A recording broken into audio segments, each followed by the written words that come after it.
Melinda, a compassionate waitress known for her keen eye and caring nature, never imagined that a routine shift at the diner would lead her into a terrifying situation. One evening, as she served a family, something deeply unsettling began to unfold before her eyes. A quiet 10-year-old boy named Isaiah, sitting with his younger sister and parents, seemed strangely detached, bruises marking his body. But when Melinda discreetly reached out to him, what she discovered would leave her heart racing and change this family's fate forever. What terrifying truth had Isaiah been hiding in silence? And how did Melinda's quick thinking unravel a shocking family secret? Stay tuned to find out. But before we dive in, let us know where you're watching from today. And if Melinda's story of courage and compassion resonates with you, don't forget to hit that subscribe button. The Sunrise Diner sat nestled on the corner of Maple and Oak, its faded red awning a familiar sight to locals. Inside, the smell of fresh coffee and sizzling bacon filled the air.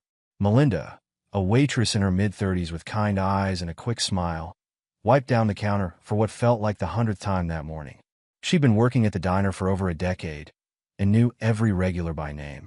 As the bell above the door chimed, Melinda looked up to see a family of 4 entering. "Welcome to Sunrise Diner," she called out cheerfully, grabbing a handful of menus. "Table for 4? The man, tall with close-cropped brown hair, nodded curtly. "Yes, please," he said, his voice carrying a hint of impatience. Melinda led them to a booth by the window, taking in the group as they walked.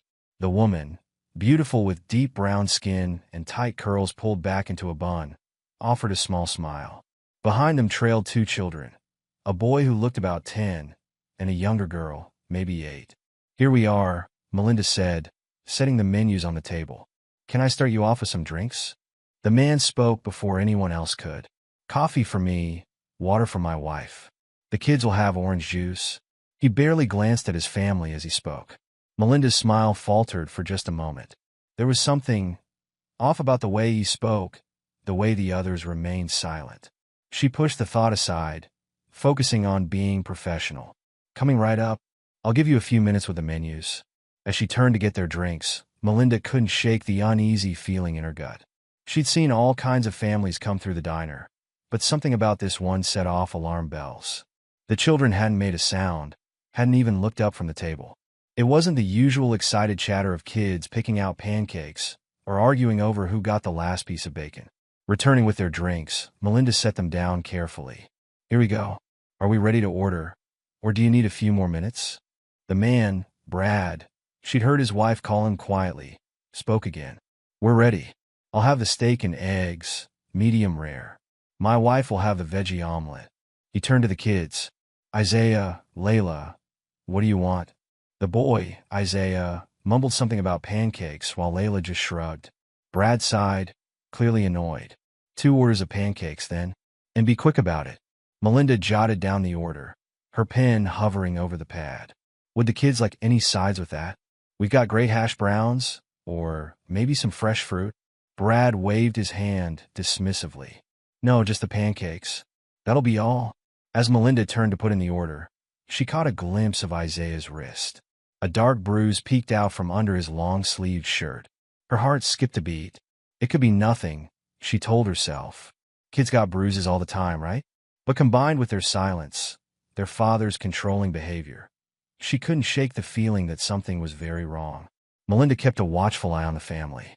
Brad dominated the conversation, barely letting his wife Janelle get a word in edgewise.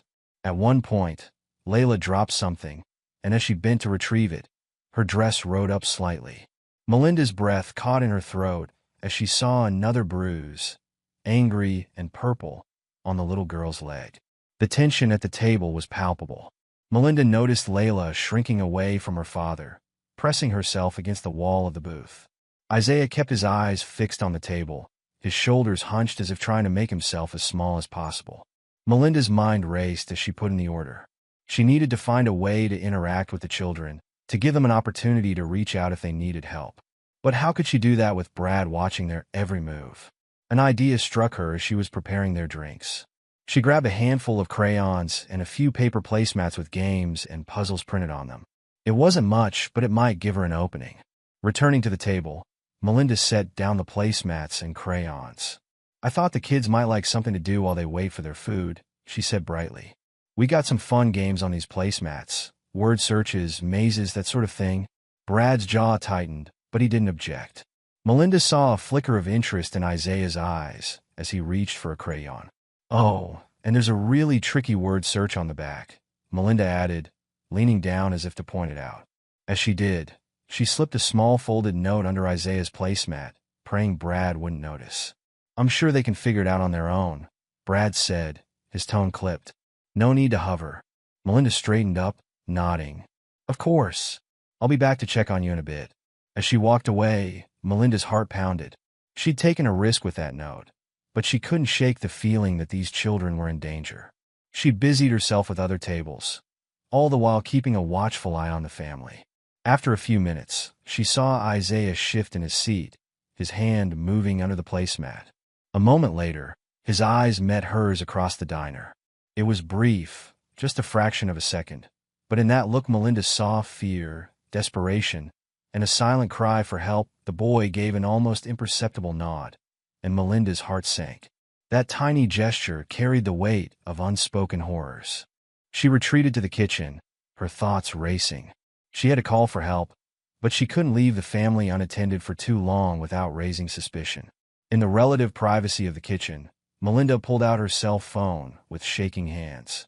She dialed 911, her voice barely above a whisper as the operator answered. 911, what's your emergency? Melinda took a deep breath. I'm a waitress at the Sunrise Diner on Maple Street. There's a family here. I think the children are being abused. I've seen bruises, and the boy confirmed he needs help when I passed him a note. The operator's voice was calm and professional. Can you describe the family? Melinda quickly relayed the details. Brad's controlling behavior, Janelle's fearful demeanor, the children's ages and appearances. She mentioned the bruises she'd seen and Isaiah's limp. Okay, ma'am. We're dispatching officers to your location now. Can you safely keep the family there until they arrive? I think so, Melinda replied. Their food isn't ready yet. I'll do my best to stall them. All right. The officers should be there within 10 minutes. Stay calm and don't do anything to put yourself in danger. If the situation escalates before they arrive, call us back immediately. Melinda ended the call, her heart racing. 10 minutes.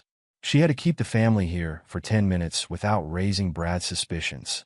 She took a deep breath, steeling herself for the task ahead. She made her way back to the family's table, a forced smile plastered on her face. She'd done it. She called the police. Now came the hardest part, keeping the family here until help arrived. I'm so sorry about the wait, Melinda said, her voice light despite the tension coursing through her body. Our chef is having some trouble with the stove this morning. But I have good news.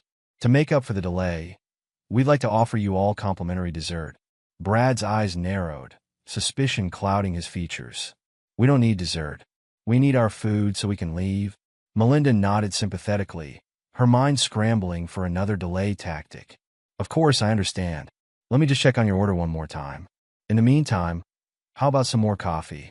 She reached for Brad's mug, deliberately moving slowly. As she poured, she noticed Brad checking his watch, his jaw clenching in frustration.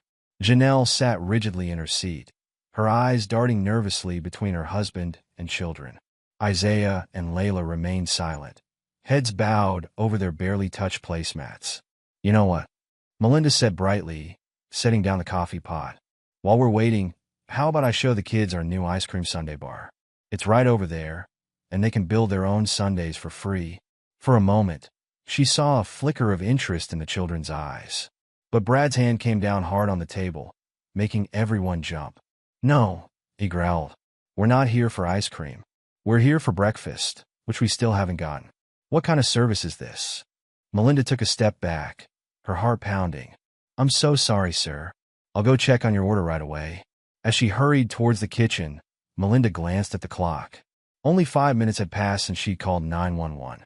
It felt like an eternity. She peeked out the window, hoping to see a police car pulling up, but the street remained frustratingly empty. Back in the kitchen, Melinda took a deep breath, trying to calm her nerves. She couldn't keep stalling forever. Eventually, she'd have to bring out their food. But every minute she could keep them here increased the chances of the police arriving in time. With shaking hands, Melinda began preparing a tray of water glasses. She'd bring these out first, another small delay tactic. As she arranged the glasses, she overheard Brad's raised voice from the dining room. "This is ridiculous. We should just leave." Melinda's blood ran cold. She hurried back out, the tray of water glasses clutched tightly in her hands. "Here we are," she said, forcing cheer into her voice as she approached the table. "Some fresh water while you wait. And good news. Your food should be ready any minute now." Brad glared at her, his face flushed with anger. "It better be. We've been waiting for over half an hour." Melinda nodded apologetically, her eyes darting to the diner's entrance. Still no sign of the police. The tension at the table was palpable. Janelle sat with her hands clasped tightly in her lap, her knuckles white. Isaiah had shrunk further into his seat, while Layla pressed herself against her mother's side. "Is there anything else I can get for you while you wait?" Melinda asked, desperate to keep them engaged. Before Brad could respond, the bell above the door chimed. Melinda's heart leapt as she saw two men enter the diner. They were dressed in plain clothes, but something about their bearing screamed police. Relief flooded through her, quickly followed by a new wave of anxiety. This was it. Trying to keep her voice steady, Melinda turned back to the family. "I'll just go check on your order one last time. It should be out any second now." As she walked away from the table, Melinda caught the eye of one of the officers. She gave a slight nod towards Brad's table, then hurried into the kitchen.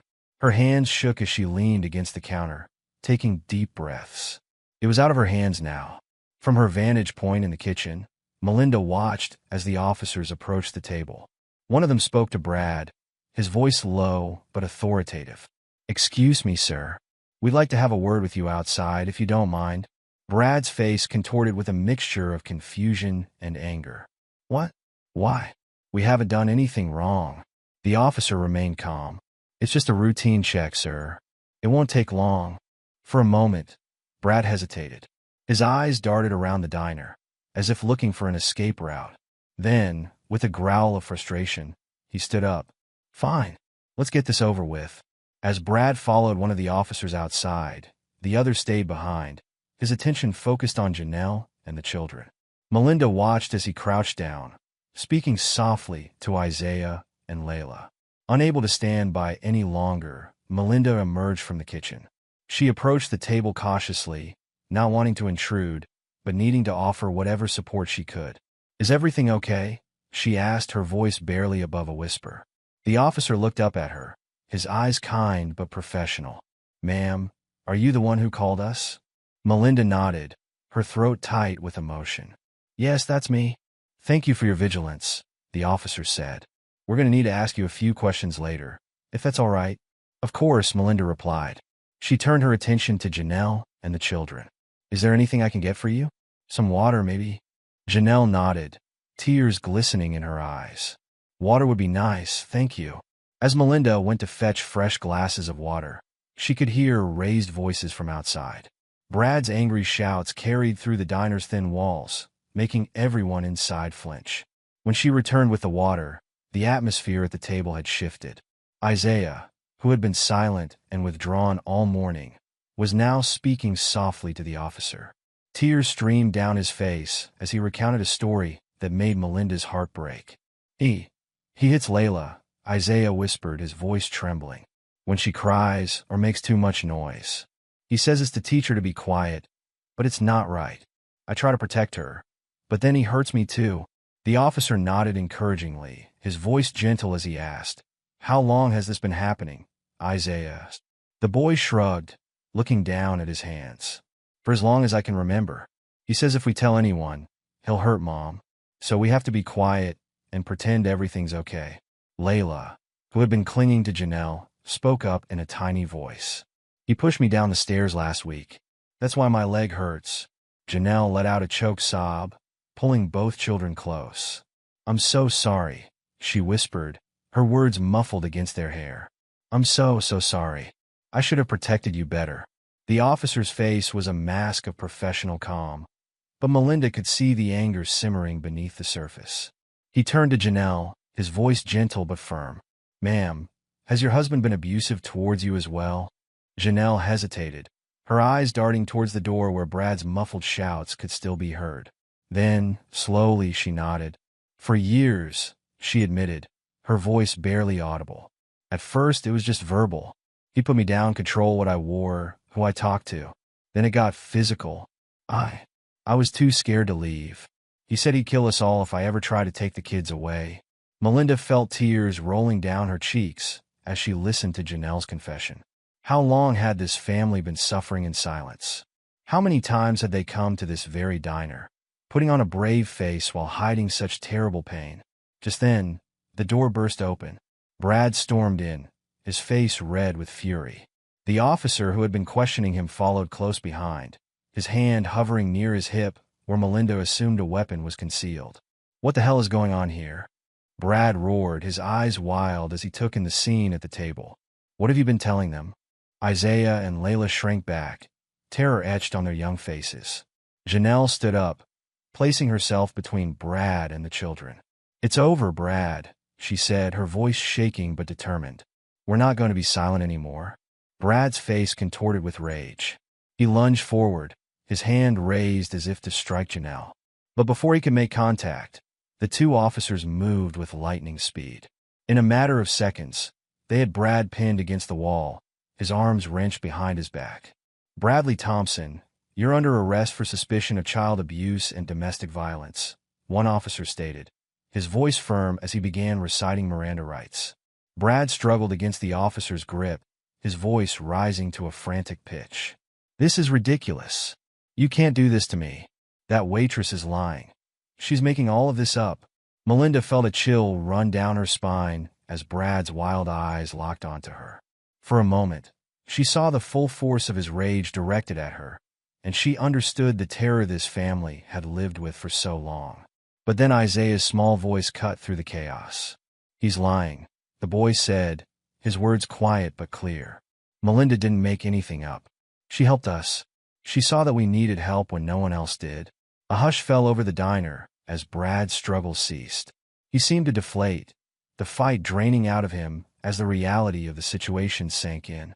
Without another word, the officers led him out of the restaurant, the click of handcuffs echoing in the sudden silence. As the door closed behind them, Janelle sank back in her seat, pulling Isaiah and Layla close. The three of them clung to each other, a tangle of arms and tears and whispered words of comfort. Melinda stood frozen, overwhelmed by the intensity of what had just transpired. Part of her wanted to rush to the family, to offer whatever comfort or support she could. But she held back, recognizing that they needed this moment to themselves.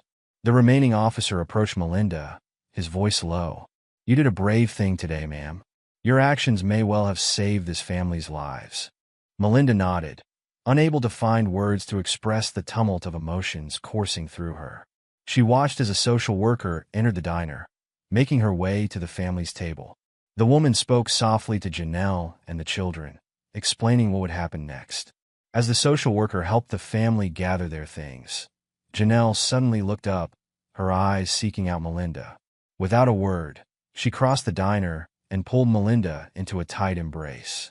Thank you, Janelle whispered, her voice choked with emotion.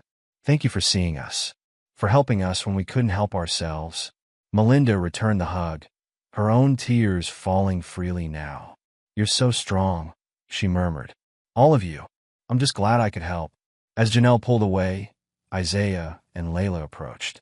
The boy looked up at Melinda, a small, tentative smile on his face, the first real smile she'd seen from him. You're our hero, he said simply.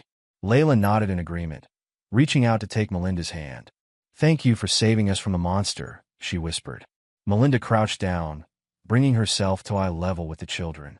You're the real heroes, she told them, her voice filled with warmth and admiration. You were so brave to speak up.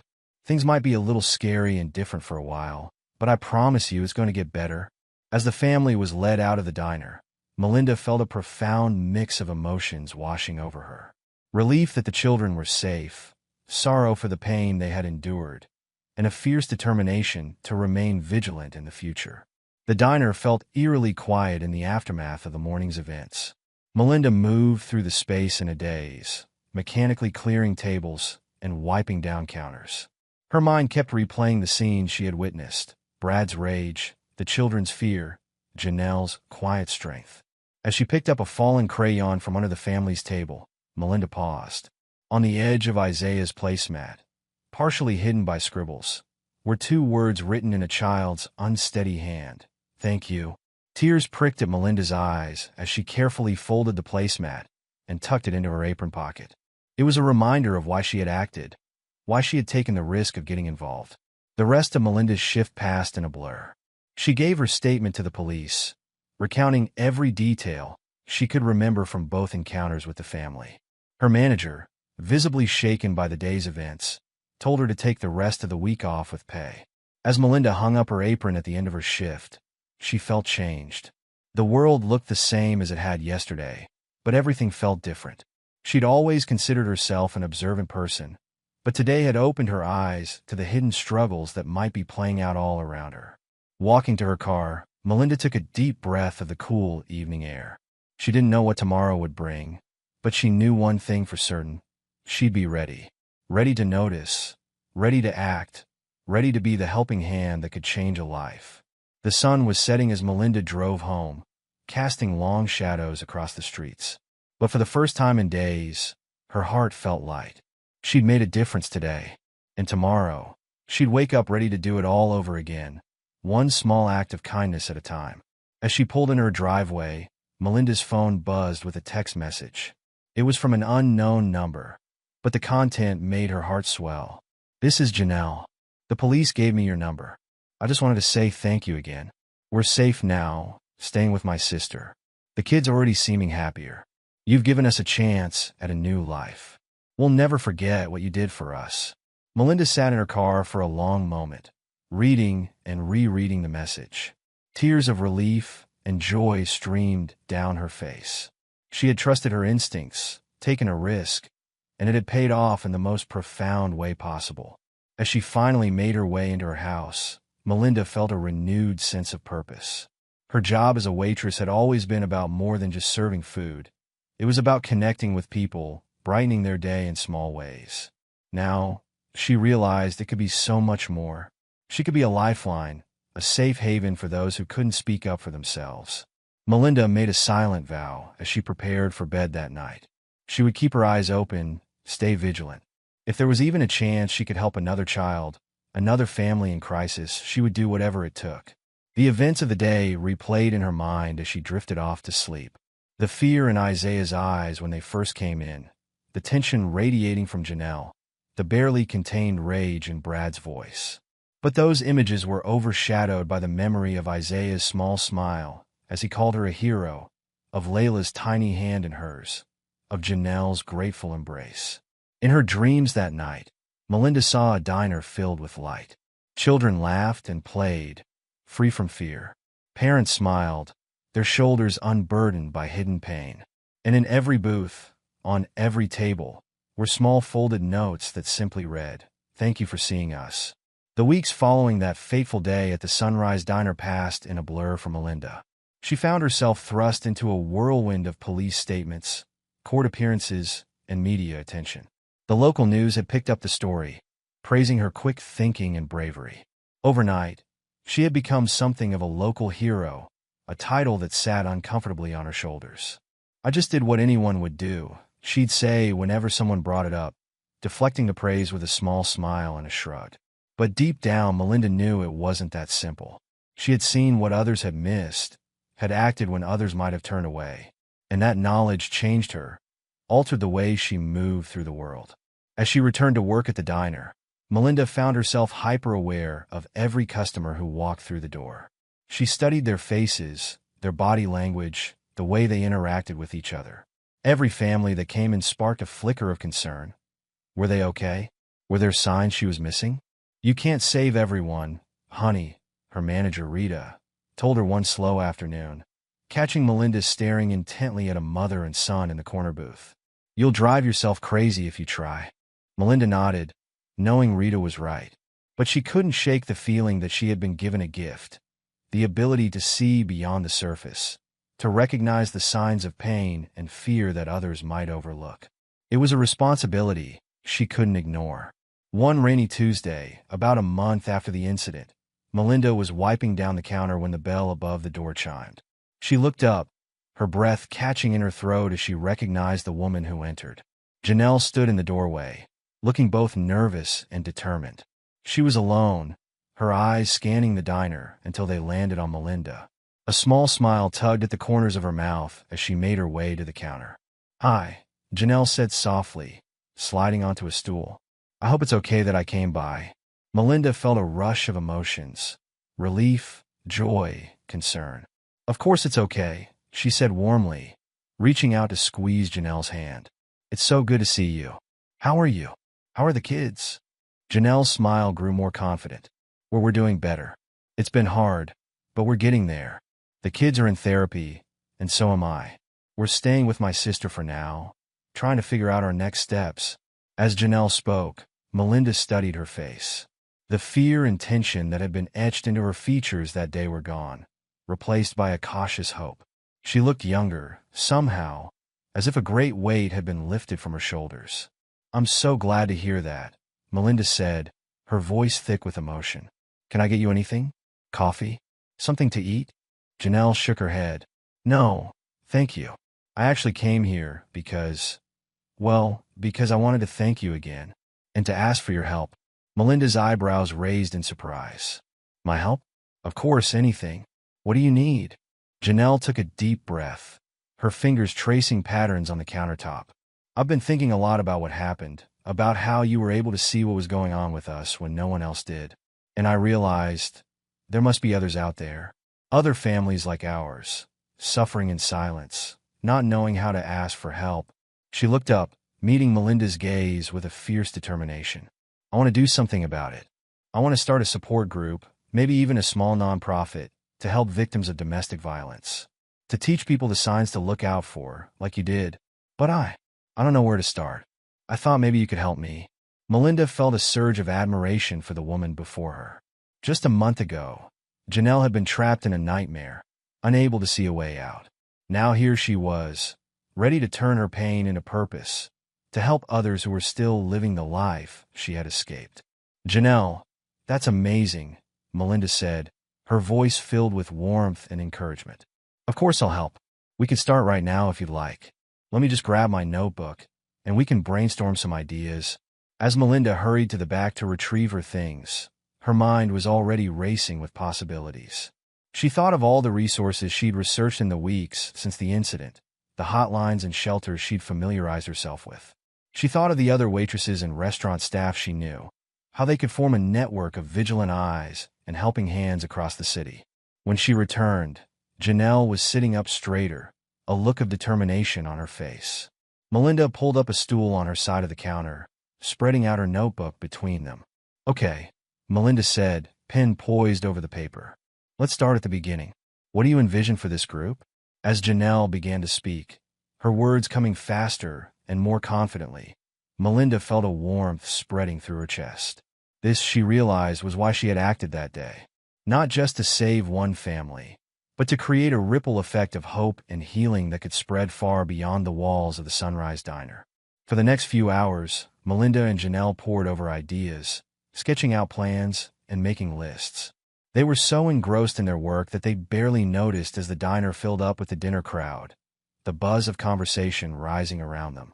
"We could call it Silent No More," Janelle suggested, her eyes bright with excitement. "And maybe we could have different programs.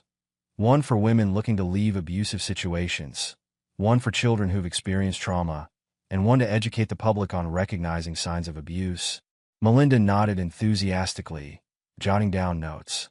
"That's brilliant, Janelle. And what if we partnered with local businesses? We could do training sessions for employees, wait staff, hairdressers, anyone who interacts with the public regularly. Teach them what to look out for, how to offer help safely." As they talked, Melinda felt a growing sense of purpose. This was bigger than her, bigger than Janelle or Isaiah or Layla. This was about creating a safety net for their entire community, a web of awareness and support that could catch those who were falling through the cracks. The bell above the door chimed again, and Melinda glanced up out of habit.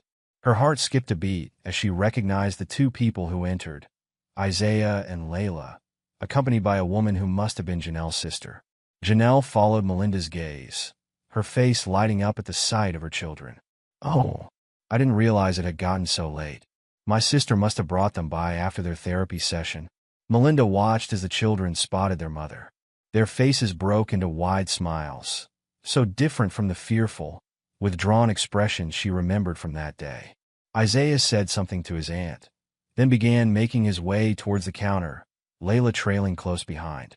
"Mom," Isaiah called out, his voice carrying a note of excitement that tugged at Melinda's heart. "Guess what? I got an A on my math test today." Janelle turned to her children, her face radiant with pride and love. "That's wonderful, sweetie. I'm so proud of you." As Isaiah reached the counter, his eyes landed on Melinda. For a moment, he hesitated, shyness overtaking his excitement.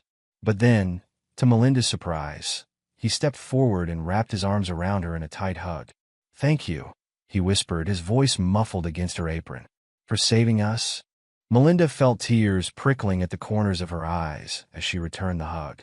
"You're very welcome, Isaiah. But you know what? You saved yourselves. You were so brave to speak up, to tell the truth. You're the real hero here." Isaiah pulled back, a small, proud smile on his face. Layla, who had been hanging back, now stepped forward. She didn't say anything, but she slipped her small hand into Melinda's, squeezing it tightly. Janelle watched the interaction with tears in her eyes. "This is why we need to do this," she said softly to Melinda, "so that every child can feel this safe, this loved." Melinda nodded, her throat too tight with emotion to speak.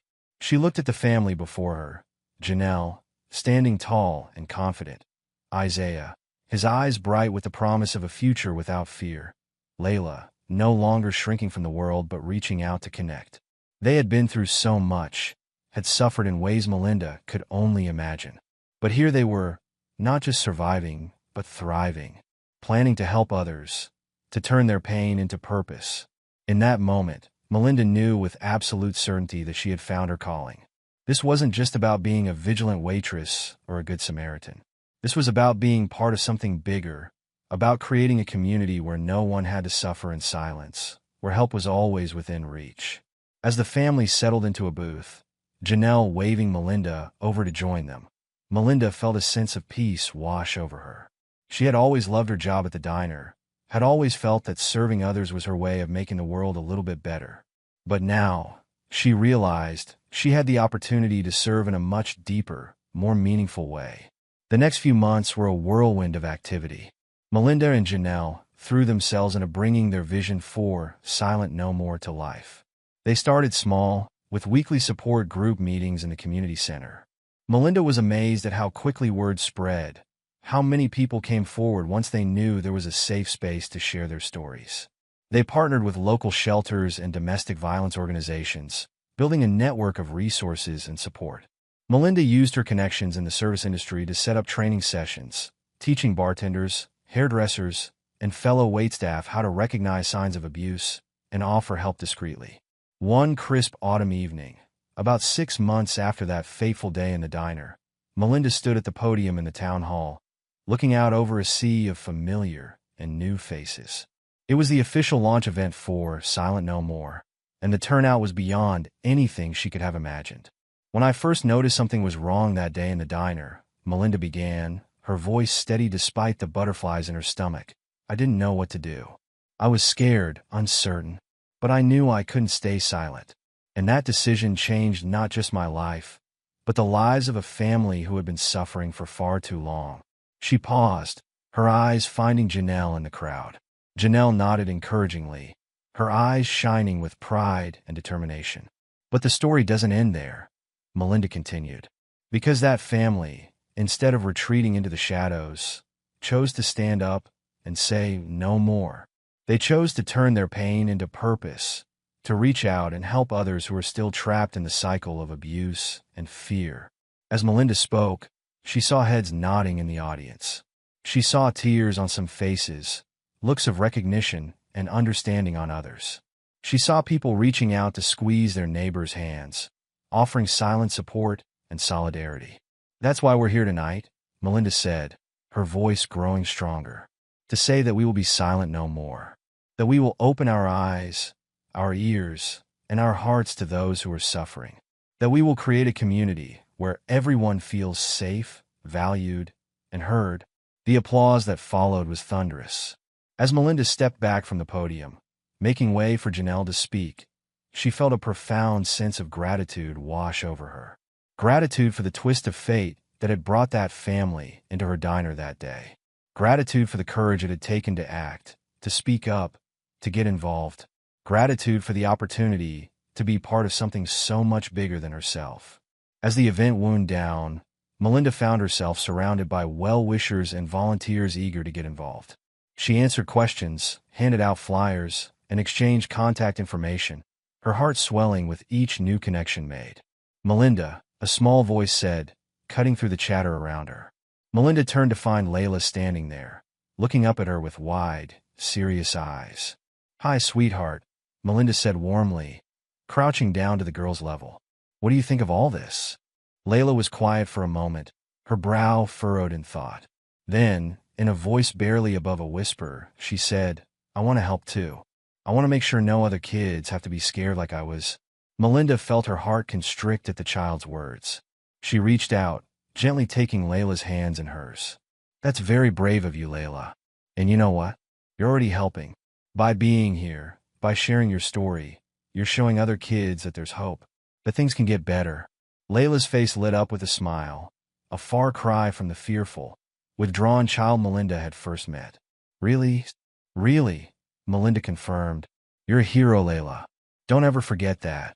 As Layla skipped off to rejoin her family, Melinda straightened up, her eyes scanning the crowded room. She saw survivors sharing their stories, volunteers signing up for training sessions, community leaders pledging their support. She saw hope, determination, and a fierce commitment to change.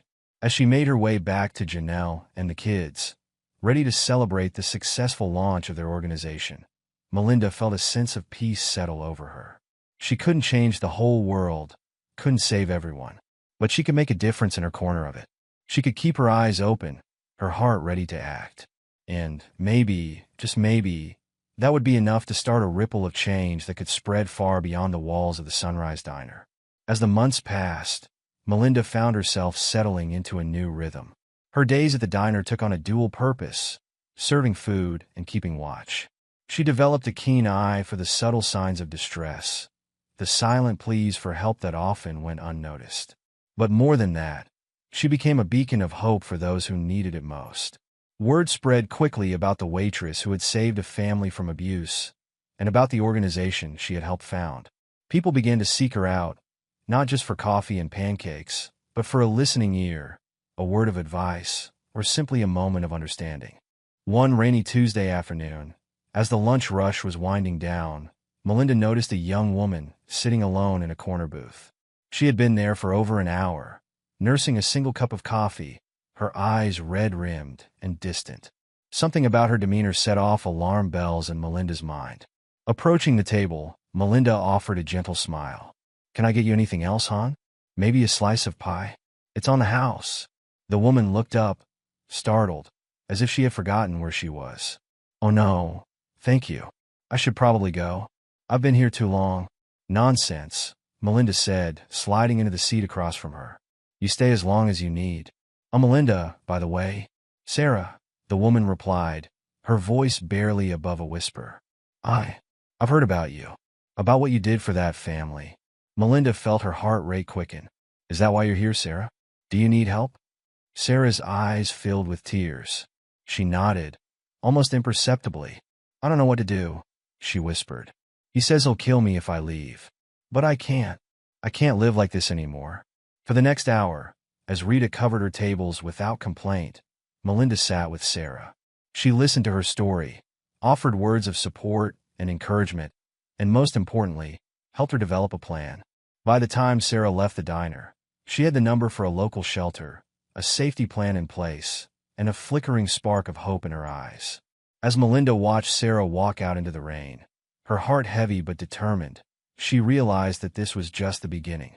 The ripples from that first act of intervention were spreading, touching lives she might never even know about. That evening, after her shift ended, Melinda made her way to the community center for the weekly Silent No More support group meeting. As she entered the room, she was struck once again by the diversity of the group. Men and women of all ages and backgrounds, united by their shared experiences and their determination to break the cycle of abuse. Janelle was already there, setting up chairs in a circle. She looked up as Melinda entered, her face breaking into a warm smile. "There you are. I was hoping you'd make it. We have a new member joining us today." Melinda helped Janelle finish setting up, her mind drifting to Sarah. She hoped the young woman would find the strength to seek help, to take those first difficult steps towards freedom. As the room began to fill with familiar faces and new ones, Melinda felt a surge of pride and determination. This was what it was all about, creating a space where secrets could be spoken, where shame could be shed, where healing could begin. As the meeting got underway, Melinda found herself drawn to a teenage girl sitting quietly in the corner. She couldn't have been more than 16, her posture hunched as if trying to make herself invisible. With a pang, Melinda was reminded of Layla on that first day in the diner. After the meeting, as people mingled and chatted over coffee and cookies, Melinda made her way over to the girl. "Hi there," she said softly, crouching down to meet the girl's eyes. "I'm Melinda. I'm glad you could join us today." The girl looked up, her eyes wary but curious. "I'm Zoe," she said after a moment. My school counselor told me about this group. I didn't want to come, but she said it might help." Melinda nodded understandingly. "It can be scary to take that first step," she said, "but you're very brave for being here. Do you want to tell me a little bit about why your counselor thought this group might help?" For a moment, Zoe was silent, her fingers twisting the hem of her sweater. Then, in a rush, the words came tumbling out. "It's my mom's boyfriend," she said, her voice trembling. "He hits her sometimes, and he says awful things to me. I try to tell my mom, but she doesn't believe me. She says I'm just jealous because I don't want her to be happy." Melinda felt a familiar mix of anger and sadness wash over her. It was a story she had heard too many times. Children caught in the crossfire of abusive relationships, their own pain overlooked or dismissed. But she also felt a surge of hope. Zoe was here. She was speaking out. That was the first crucial step. "I believe you, Zoe," Melinda said firmly. "And I want you to know that none of this is your fault. You deserve to feel safe in your own home." Tears spilled down Zoe's cheeks. "I don't know what to do," she whispered. "I'm scared all the time." Melinda reached out, gently taking Zoe's hand. "I know it's scary," she said, "but you're not alone anymore. We're going to help you and your mom. It won't be easy, but there is a way out. Do you think you can be brave for just a little bit longer?" Zoe nodded, wiping her eyes with her free hand. "I'll try," she said. Over the next few weeks, Melinda worked closely with Zoe and her school counselor. They developed a safety plan, connected Zoe with a therapist who specialized in helping teens from abusive homes, and began the delicate process of reaching out to Zoe's mother. It wasn't easy. There were setbacks and moments of despair. But slowly, surely, progress was made. Zoe's mother finally agreed to attend a support group meeting, her eyes opening to the reality of her situation. And one rainy night, with Melinda and Janelle's help, they packed their bags and left, seeking refuge in a shelter where they could begin to rebuild their lives. As spring turned to summer, Melinda found herself busier than ever. The diner was thriving, with more and more people coming in not just for the food, but for the sense of community and safety it provided. Silent No More was growing too, expanding its services and reaching more people in need. One sunny afternoon, as Melinda was taking a rare break, sitting at the counter with a cup of coffee, the bell above the door chimed. She looked up, her face breaking into a wide smile as she recognized the people entering. Isaiah and Layla burst into the diner, their faces alight with excitement. Behind them came Janelle, looking relaxed and happy in a way Melinda had never seen before. "Melinda," Isaiah called out, rushing to the counter. "Guess what? Mom got a job, a real job, in an office." Melinda came around the counter, sweeping the children into a hug. "That's wonderful news," she exclaimed, looking up at Janelle with pride. "Congratulations." Janelle blushed, her smile a mix of pride and lingering disbelief. "It's just an entry-level position," she said. "But it's a start, a chance to build a real future for us." As they settled into a booth, Layla tugging Melinda along to join them, Melinda felt a warmth spreading through her chest. This was what it was all about, not just rescuing people from bad situations, but helping them build new lives full of hope and possibility. But the work was far from over. As if to underscore that thought, Melinda's phone buzzed with a text from Sarah, the young woman she had helped weeks ago. Made it to the shelter, the message read, "Scared but safe. Thank you for everything." Melinda showed the message to Janelle, who nodded in understanding. "Another life changed," she said softly. "Another family given a chance at a fresh start." As autumn approached, bringing with it a crispness to the air and a riot of color to the trees, Melinda found herself reflecting on the incredible journey of the past year. The Sunrise Diner had become more than just a place to grab a meal. It was a haven, a place where secrets could be shared and help could be found. One chilly October morning, as Melinda was opening up the diner, she noticed a familiar face peering in through the window. It was Zoe, the teenage girl she had met at the support group months ago. Melinda quickly unlocked the door, ushering her in from the cold. "Zoe, what are you doing here so early? Is everything okay?" Zoe nodded, a small smile playing on her lips. "Everything's great, actually. I wanted to show you something." She reached in her backpack and pulled out a crisp, white envelope. With trembling hands, she held it out to Melinda. "It's my college acceptance letter," she said, her voice a mix of pride and disbelief. "I got a scholarship and everything. I never dreamed this could happen for me." Melinda felt tears spring to her eyes as she pulled Zoe into a tight hug. "Oh, sweetheart, I'm so proud of you. You've worked so hard for this." As they sat at the counter, sharing hot chocolate and talking about Zoe's plans for the future, Melinda marveled at the transformation in the young woman before her. Gone was the scared, withdrawn girl she had first met. In her place was a confident, hopeful young woman ready to take on the world. "You know," Zoe said softly, "I don't think I would be here if it wasn't for you. For what you did that day in the diner, and everything after. You showed me that it was possible to have a different kind of life." Melinda reached out, squeezing Zoe's hand. "You did the hard work, Zoe. You were brave enough to speak up, to ask for help. I just pointed you in the right direction." As Zoe left for school, promising to come back soon with her mom to celebrate properly, Melinda felt a renewed sense of purpose. This was why she did what she did, not for recognition or praise, but for moments like this. Moments when she could see the tangible impact of a simple act of kindness, of being willing to notice and to act. The bell above the door chimed again, and Melinda looked up to see Rita, her manager, walking in. "You're here early," Rita commented, hanging up her coat. "Everything okay?" Melinda nodded, a smile spreading across her face. "Everything's perfect," she said. "Just perfect." As the day wore on, Melinda found herself paying extra attention to every customer who came through the door.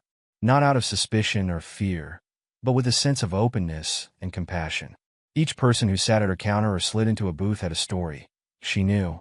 And while not all of them needed the kind of help she had offered to Janelle's family or to Zoe, they all deserved to be seen, to be acknowledged.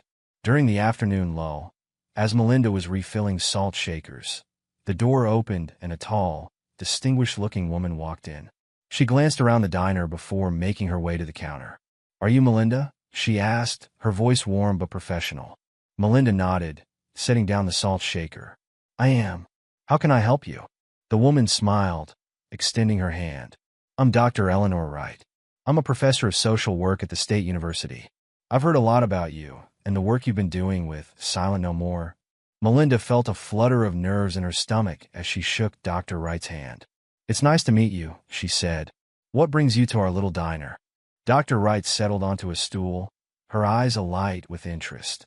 "I'm working on a research project," she explained, "studying grassroots movements in domestic violence prevention and intervention. Your organization has come up repeatedly in my research as a model of community-based support." For the next hour, as Melinda worked around the diner, Dr. Wright asked questions and took notes. She wanted to know everything. How Melinda had first recognized the signs of abuse in Janelle's family, how Silent No More had grown from a small support group to a multifaceted organization, what challenges they had faced along the way. "What you've accomplished here is remarkable," Dr. Wright said as she prepared to leave. "You've created a model that could be replicated in communities across the country. Have you ever considered expanding your reach?" Melinda blinked, surprised by the question. I hadn't really thought about it," she admitted. "We've been so focused on helping people here in our community." Dr. Wright nodded understandingly. "Of course. But think about it. The principles you've developed, the networks you've built, they could help so many more people if implemented on a larger scale." As Dr. Wright left, promising to stay in touch, Melinda found her mind whirling with possibilities. Expand their reach? Take Silent No More beyond the borders of their small town? The idea was both exhilarating and terrifying. That evening, after closing up the diner, Melinda met with Janelle and a few other core members of Silent No More at the community center. As they discussed upcoming events and ongoing cases, Melinda couldn't shake the conversation with Dr. Wright. Finally, as the meeting was winding down, she cleared her throat. "I had an interesting visitor at the diner today," Melinda began, her voice tentative. She went on to explain about Dr. Wright and her suggestion about expanding their reach. The room fell silent as everyone absorbed this information. Janelle was the first to speak, her eyes shining with excitement. "Melinda, this could be huge," she said. "Think about how many more people we could help." Others chimed in, their voices a mix of enthusiasm and concern.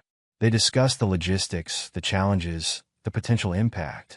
As the conversation flowed around her, Melinda felt a familiar warmth in her chest, the same feeling she'd had that day in the diner when she'd first decided to help Janelle and her family. "I think we should do it," Melinda said finally, her voice quiet but firm. "We've learned so much, helped so many people. If we can share that knowledge, that experience with other communities, well, isn't that why we started this in the first place?" The decision was unanimous. Over the next few months, Melinda and the team worked tirelessly to develop a framework that could be shared with other communities. They created training materials, established partnerships with national organizations, and began reaching out to other towns and cities interested in implementing their model.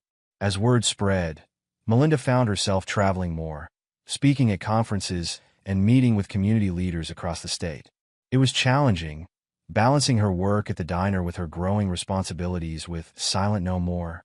But every time she saw a spark of recognition in someone's eyes, every time she heard about another life changed or saved because of their work, she knew it was worth it.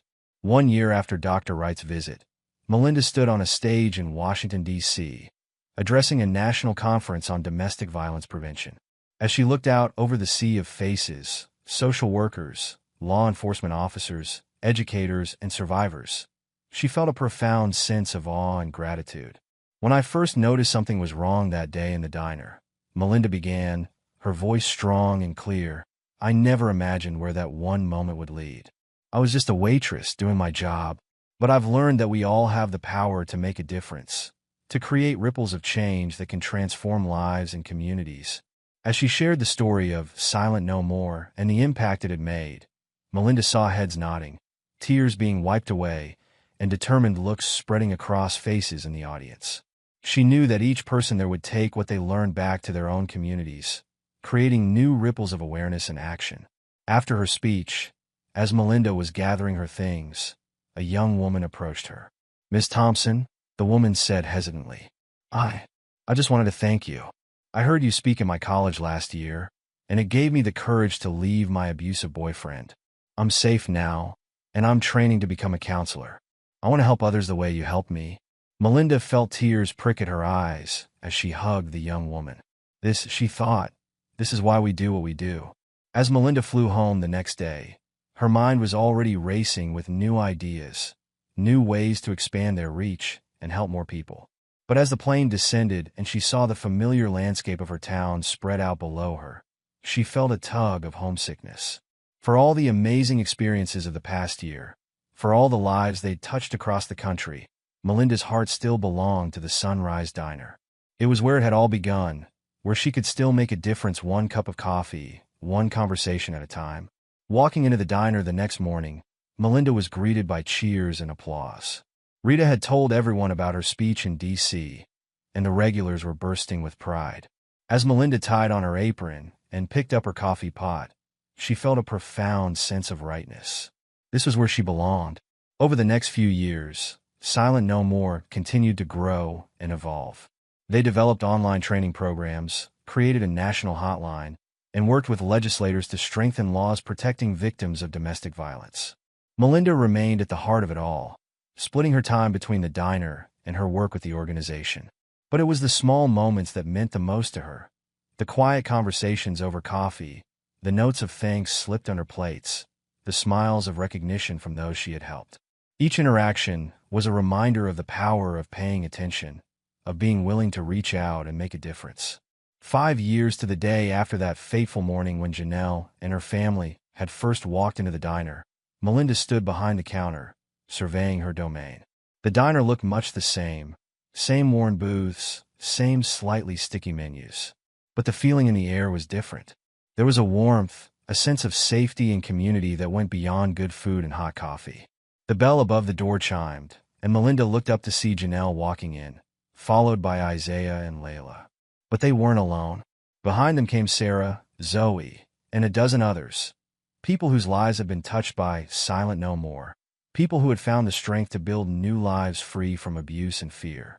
As the group settled into booths and around the counter, filling the diner with laughter and chatter, Melinda felt her heart swell with emotion. This, she realized, was her real legacy.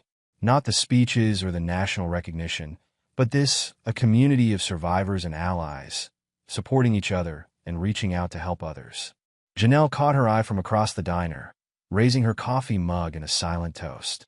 Melinda smiled, raising her own mug in return. They had come so far from that terrifying day 5 years ago. There was still work to be done, still lives to be changed. But in this moment, surrounded by the fruits of their labor, Melinda felt a profound sense of peace and purpose. As she moved through the diner, refilling coffee cups and chatting with her guests, Melinda reflected on the journey that had brought them all to this point. It had started with a simple act of noticing, of caring enough to get involved. From that one moment, ripples of change had spread outward, touching lives far beyond the walls of the Sunrise Diner. Melinda knew that there would always be challenges ahead.